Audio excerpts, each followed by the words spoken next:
Good evening, everyone. It is a Friday evening. We welcome you to come here tonight.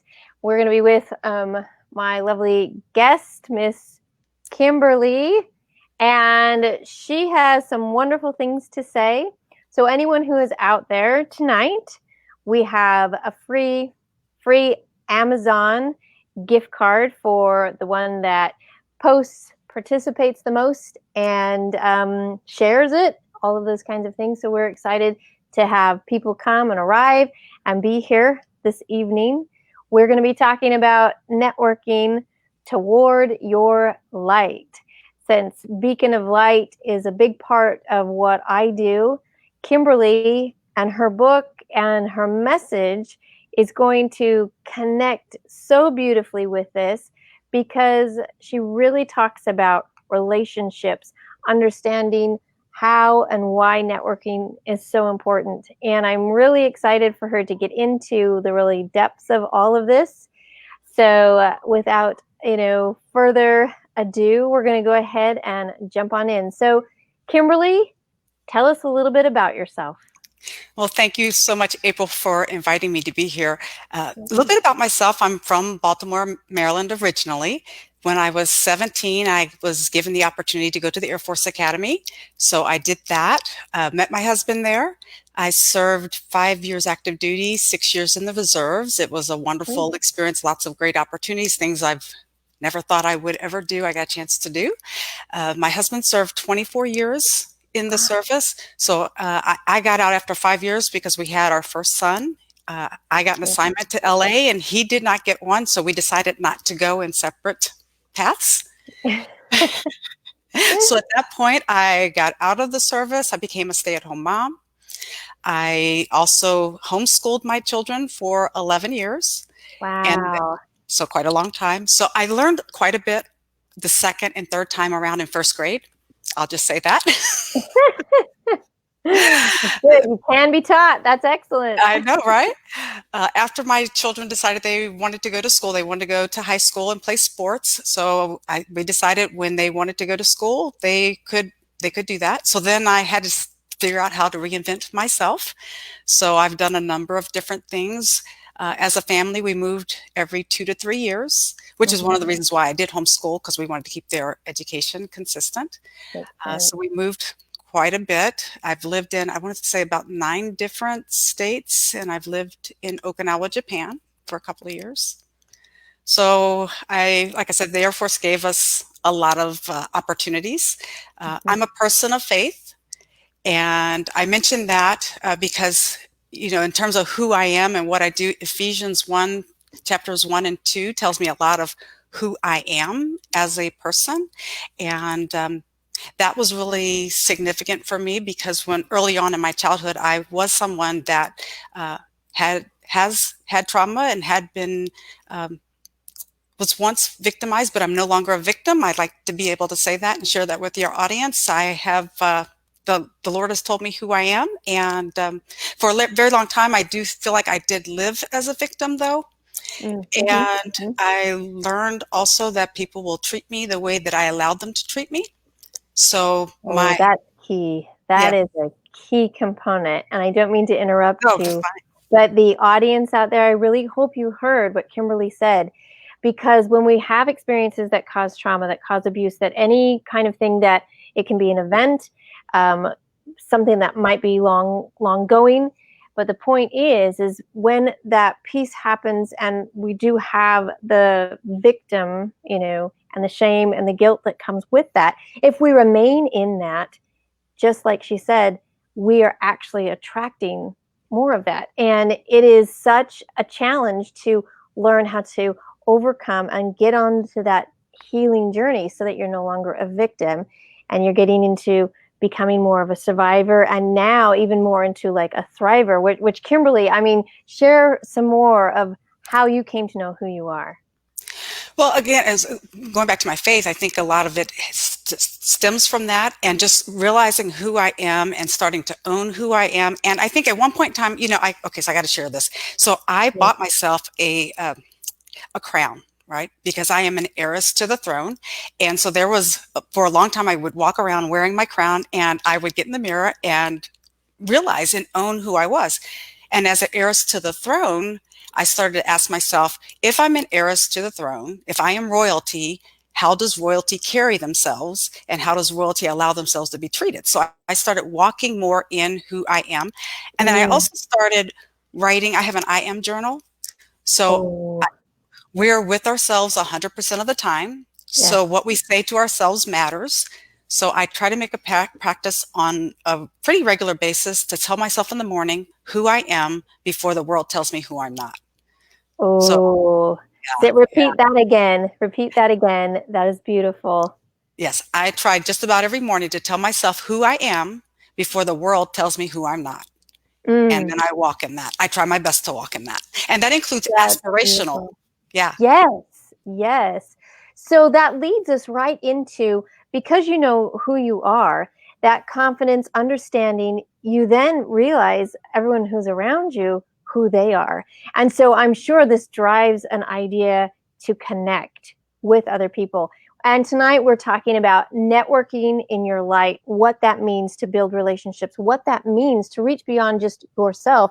And if you know who you are, reaching to try and possibly help others to gain that realization as well. So tell us about some of your work when it comes to relationships and networking.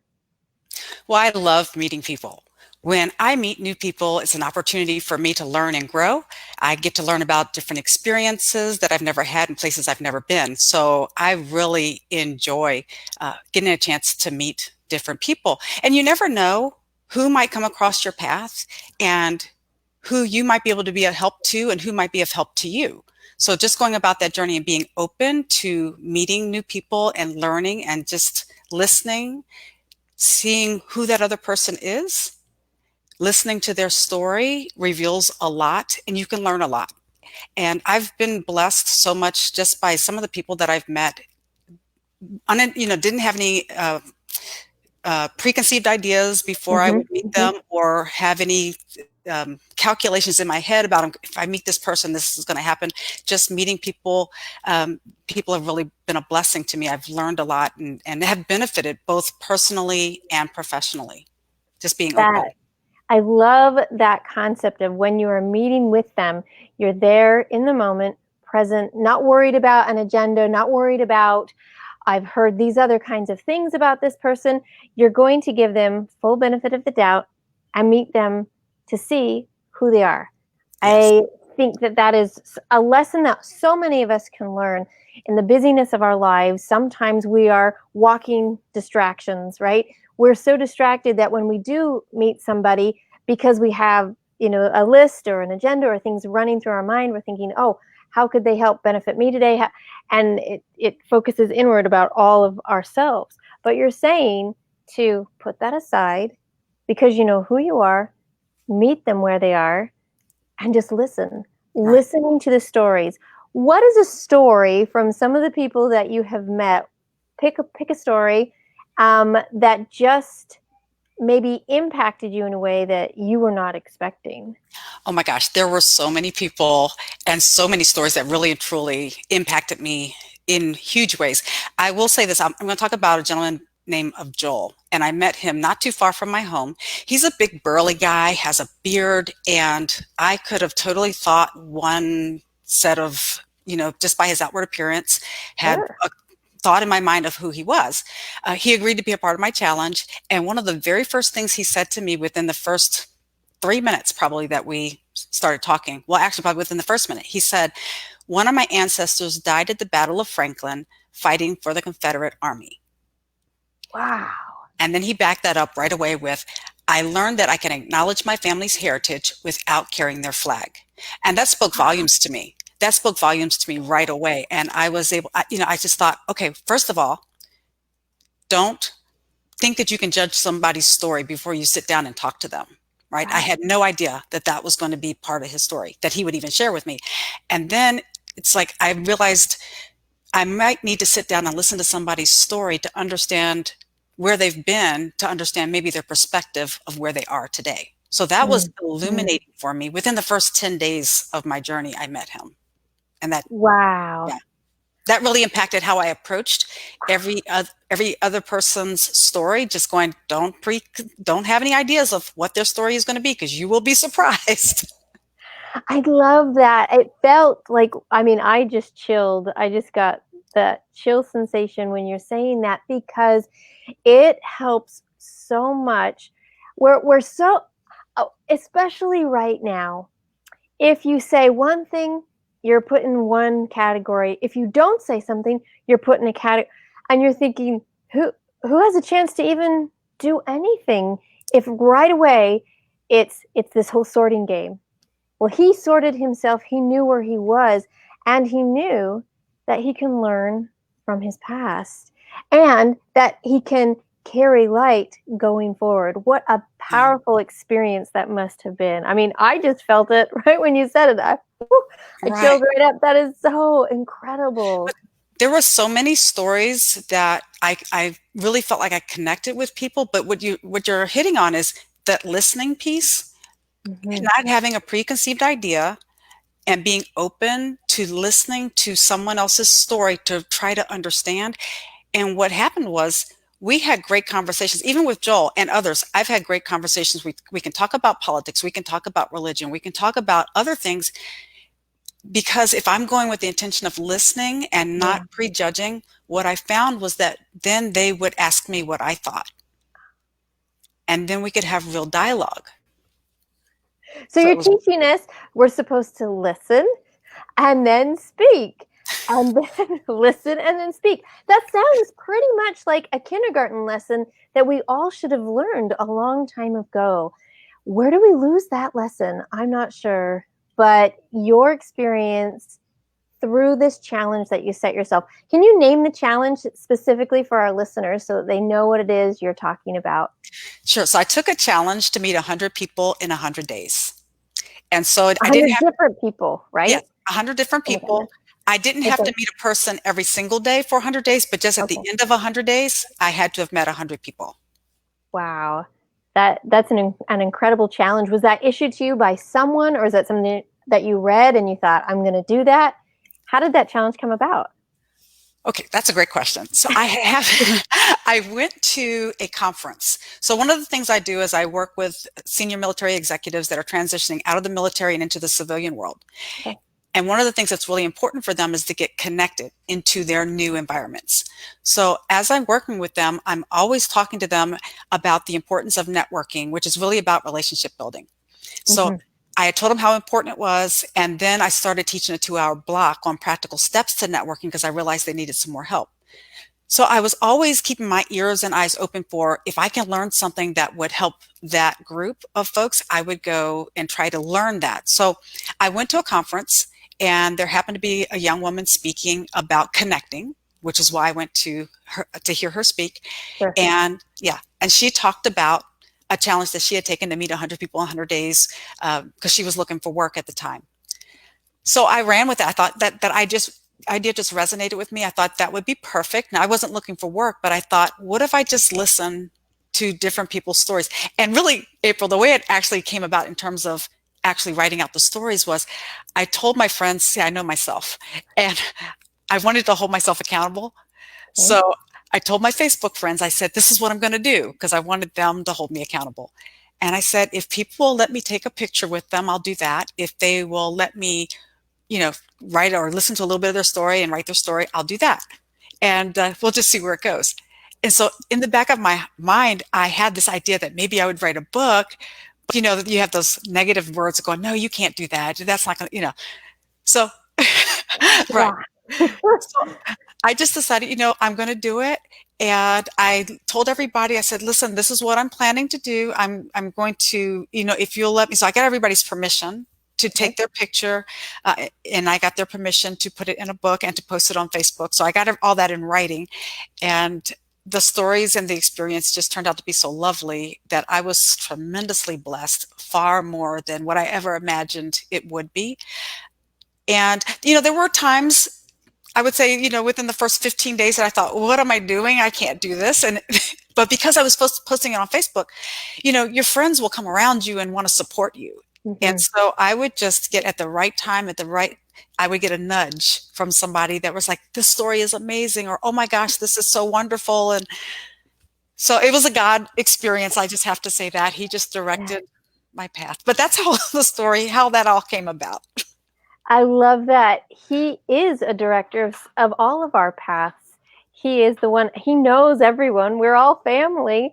So Right. of course he's going to say, oh, that one right there. Kymberli's going to meet this person and she's going to have this experience. And so whoop, plop right in the way. And you're thinking, wow. And I know it's so true. There's so many times that we are getting ready to do something. So like, for example, when many of the victims in our life are trying to, whoa, whoa, looks like the garage is opening.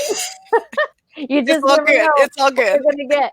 So I've got It's some all good. kids coming in.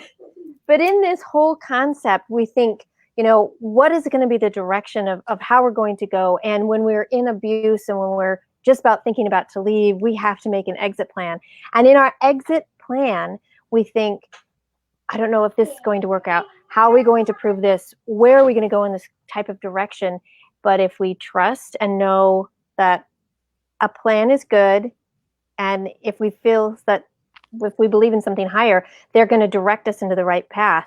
For myself, in my networking for our journey and exit plan, I had built up some relationships that I never would have done before. I was so isolated prior to, and my self-worth was so low, but I just kind of had to put a smile on and just kind of faked it till I made it type of a thing, and started to learn how to communicate again, how to listen again, how to meet up with others again. And once we did, and we meaning me and my 5 children, it's a big we. When we finally left all of that behind, we had strangers that came into our path, and one is Gloria. Gloria, I mean, praise everything up there. She was amazing. She was at the right time, the right person, and that relationship saved our lives. And it was something simple, and she was a stranger, and she was at the right place at the right moment. So your experience obviously is slightly different, but the point is people are listening, people then can share, and then all together we can learn. And that is a huge key of networking. Kymberli, your experience is just making, I mean, it just blows my mind. We've got Dawn talking about it, Jody talking about it, and I'm just so grateful that you're sharing this with us. Would you like to hold up that book and just show everybody where this is actually captured in a book? I mean, she did it through, like she explained, with the Facebook and the accountability, but check it out. It's now a real life book. Your life I book. have this. I have this book, and I'm diving in. I kind of save it as one of these treats where if I need something inspirational, and there's been just those days, and I'm thinking, I think I need a story, and I'll just pick it up and I will start reading, and I'm like, wow, that knocks my socks off, and I've got to read more because I want to know even more than what you shared tonight. Would you like to share one more story? These are just amazing to me. Yeah. Again, it was such a privilege for people to share their stories with me. And one thing that I realized was that when I would listen and I would ask open-ended questions, so I let people take me on the journey that they wanted to take me on. I wasn't trying to direct the conversation. And people, I realized that had something major happen in their lives. At the end, they would always tell me, thank you so much for asking me about my story. The first time I got that, I was just like, oh my word, right? But then I started getting it pretty frequently, and I realized that we all want to be heard. Our stories are valuable.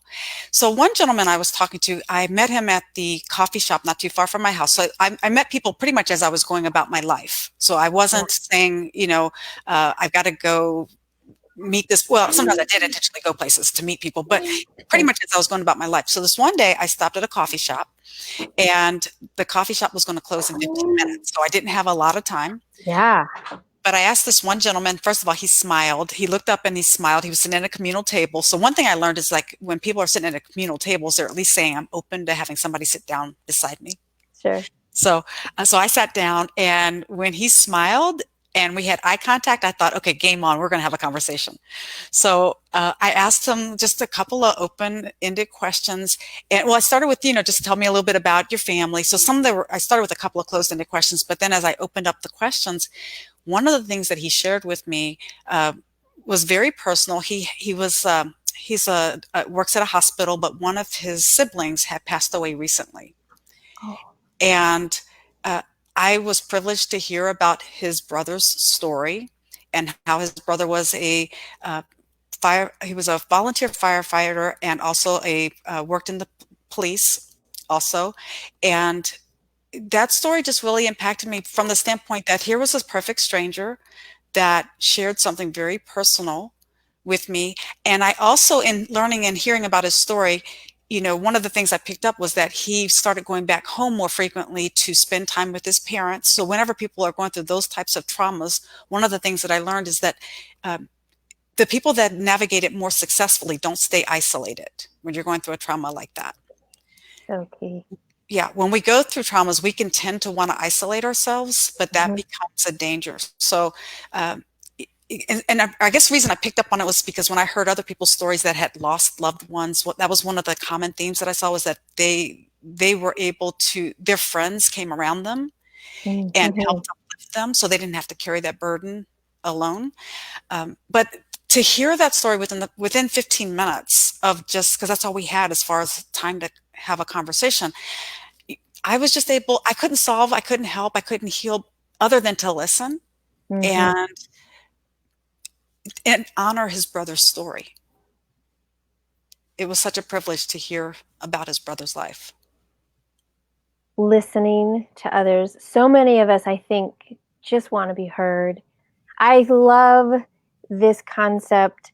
It's simple, and it reminds us to just connect how you can, when you can, with others as much as possible. You also hit a key point, is if we are isolated away, this is the sign for alone, isolated, because you're not within anyone.